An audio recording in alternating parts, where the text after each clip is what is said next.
Hello, Tracy. Good evening from Davos. The World Economic Forum in its 46th edition already is kicking off tomorrow, and we are expecting about 2,500 participants. The sunshine is finally coming through to set the stage for the next couple of days. Now, here with me are two of these 2,500 participants.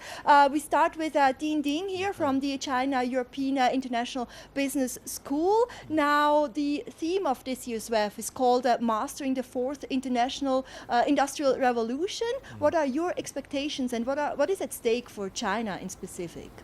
I think it's a right moment for Chinese companies to catch the wave because we are facing some challenges with the aging society and also the increase of the labor costs. So we need to work hard to do this revolution in industry internally and externally. For the internal side, I think we need to boost the innovation to get more young people interested into the research and development. On the other side, we are also now having the capacity to acquire new knowledges and technical capacities from overseas. Now, Keyu, the GDP data for China for last year has just come out today, 6.9% expansion for last year. Now, one session here at the WEF is called "Where is China's economy heading?" And this is exactly the question I want to ask you. Where do you think is China's economy going to this year? Well, Martina, it really depends on whether we're talking about 2016 or the next 3 years. I think there's a wave of pessimism about China that has swept across the world. And I have to say it's a little bit exaggerated because I don't foresee a real China meltdown. But growth is likely going to be sluggish in 2016. And the reason is, the private sector and the households, their dynamism is not going to be able to be unleashed unless there's some fundamental institutional reforms. So the low-hanging fruits where we're focusing just on economics is really over. It's now about politics and it's now about social issues. Another point, of course, is China's stock markets, which have tanked since the beginning of the year, and the circuit breaker also has triggered some shock waves among international investors. What is your view on the financial market stability in China over the next couple of months? I think there's different layers. The first layer is that the Chinese regulators are learning.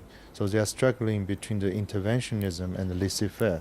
So I think they have to fix this issue quickly in order to let the market play the dominant role, as we learned a couple of years ago.